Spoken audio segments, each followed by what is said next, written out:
Hello everyone, welcome back to my channel. আজকে চলে এসেছি একটা নতুন ব্লগ নিয়ে। আজকে আমি বানাচ্ছি পাটিসাপটা, আর আজকে আমার ঠাকুরদেরকে ভোগ নিবেদন করব। এর আগের বছর আমি দুধ পুলি দিয়েছিলাম, এই বছর আমি পাটিসাপটা বানাবো। আমি অত ভালো বানাতে পারি না, এটা আমার ফার্স্ট টাইম বানানো। সো শুরু করা যাক। প্রথমের কিছু সিনস আমি রেকর্ড করেছিলাম, বাট ওটা ডিলিট হয়ে গেছে। আমি আগে নারকেলগুলোকে ভালো করে গুড়ের সাথে মেখে নিয়েছি। এই যে দেখতে পাচ্ছ, নারকেলগুলো এখানেই রাখা ছিল। তারপর ভালো করে চটকে চটকে মাখার পর এই যে কড়াইতে আমি ভালো করে এটাকে নাড়িয়ে নেব। তারপর এর মধ্যে আস্তে আস্তে দুধ দিয়ে এটাকে নারকেলের ক্ষীর বানাবো। আমি নিয়ে নিয়েছি আমুল গোল্ড, আর এই যে আস্তে আস্তে আমি দুধ দিয়ে ভালো করে এটাকে নাড়িয়ে আস্তে আস্তে নারকেলের ক্ষীরটা বানিয়ে নেব। আমি অত এক্সপার্ট না পাটিসাপটা, পিঠা এসব বানাতে। এগুলো আমি নতুন নতুন শিখছি আর নতুন নতুন বানাচ্ছি। সো তোমরা কি প্রসেসে করো সেটা আমাকে কমেন্টে অবশ্যই জানিও।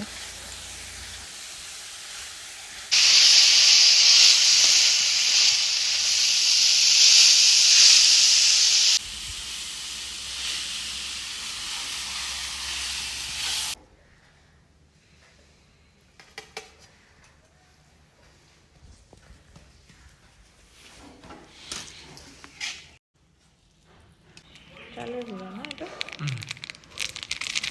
গোয়ার কাটা স্পেশাল।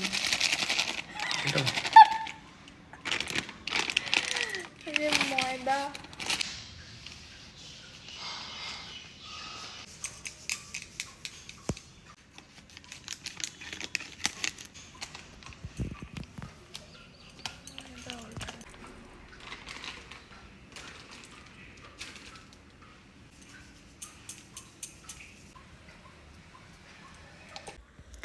সব কিছু মিলিয়ে নিয়েছি।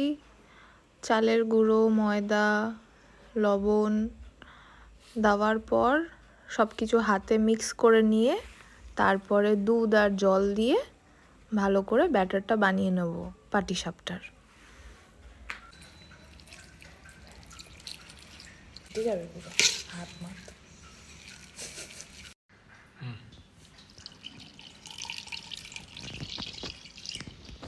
ওদিকটা দিয়ে একটু অসুবিধাই হতো, বসতাম কোথায়, গ্যাস। এখন প্যান বসিয়ে নিলাম। এইবার আস্তে ধীরে এটাকে ট্রাই করব। অ্যাকচুয়াল প্রসেসটা পরে গিয়ে বার করেছি, ফার্স্টে বুঝতে পারিনি যখন একদম ঠিকঠাক হচ্ছিল। প্যানের হিটটাই মেন, হিটের ওপরেই ডিপেন্ড করে কীরকম হবে তোমার পাটিসাপটার টেক্সচার। প্যানে আগে ঘি মাখিয়ে তারপরে আস্তে করে ব্যাটারটাকে ছাড়তে হবে, পাটিসাপটার মতো শেপে আনতে হবে।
অনেক খাটনি করার পর তারপর কোনো রকমে এই পাটিসাপটাগুলো বানিয়েছি। বাট এইটা হচ্ছে ফার্স্ট ব্যাচ, সেকেন্ড ব্যাচ এখনও বাকি আছে, যেটা অ্যাকচুয়াল প্রসেস আমি সেকেন্ড ব্যাচে ফাইন্ড আউট করেছি। তো দেখা যাক কি হয়, তোমাদেরকে অবশ্যই শেয়ার করব এটা। ফার্স্টে আমি চেক করে নেব প্যানটা একটু ঠান্ডা হয়েছে, হালকা হালকা গরম থাকবে, তখনই আমি ব্যাটারটা দিয়ে দেবো, যাতে বেশি গরমে বাবলস না হয়ে যায়। তারপরে ওটা হালকা আঁচে আমি গ্যাসে বসিয়ে দেবো, আস্তে আস্তে আস্তে আস্তে ওটা স্টিম হবে ধীরে ধীরে। বাবল হয়ে যাচ্ছিল, ওই জন্য সফট পাটিসাপটার যে সফটনেসটা থাকে ওটা চলে যাচ্ছিল। তো এই প্রসেসে করার পর সফটনেসটা অনেকটাই ছিল।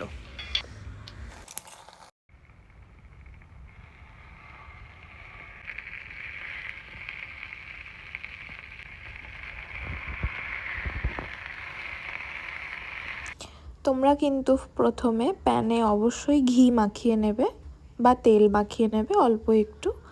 আমি যেহেতু ঠাকুরকে দেবো তাই ঘি মাখিয়ে নিয়েছি।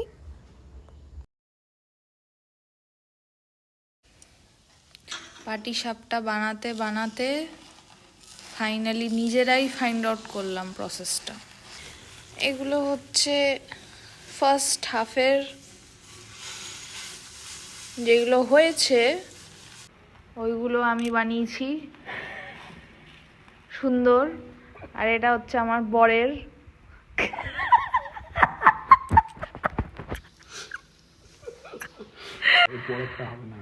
হ্যাঁ,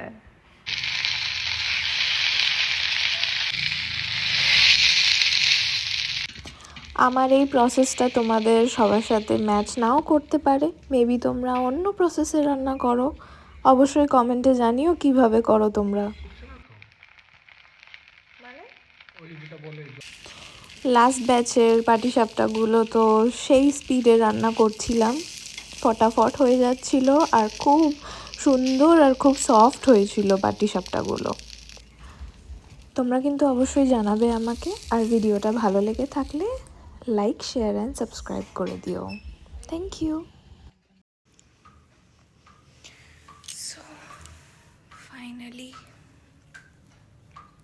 আর ঠাকুর ঘরে সন্ধ্যাবেলায় আমি ভোগ দিলাম।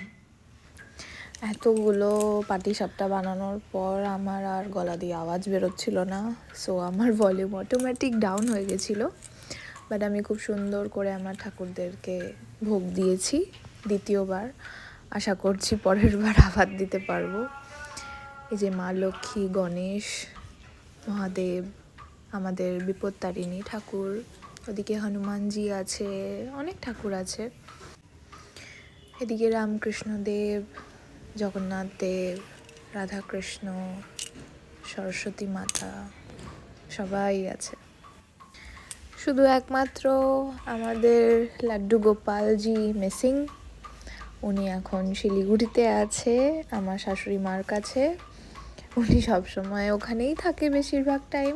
এখানে যখন আসা যাওয়া হয় বাড়িতে তখন দেওয়া হয়, কিন্তু এইবারে ইচ্ছা ছিল আমার শাশুড়ি মারই যে গোপালজিকেও পাটিসাপটা বানিয়ে দেবে, কিন্তু ওটা আর হয়নি।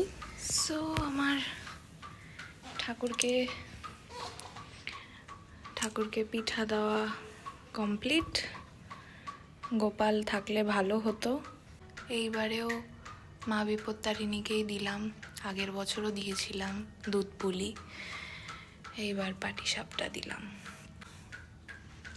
ঠাকুরের ইচ্ছা হলো যে এইবারও আমার হাতে নেবে, তাই বানিয়ে দিলাম। সো দেখতেই পাচ্ছ আমার পাটিসাপটা বানানোর ব্লগ ইজ কমপ্লিট নাও। আমার ঠাকুরকে দেওয়া হয়ে গেছে, অ্যান্ড টেকনিকটাও কিছুটা ডিফারেন্ট, সবার মতো না, সবার সাথে মিলবেও না। যদিও এই টেকনিকটা আমি নিজেই বার করেছি, বাট খুব হেল্পফুল হয়েছে এই টেকনিকটা নিয়ে। সো আপাতত বাই বাই, দেখা হচ্ছে নেক্সট ব্লগে। টাটা।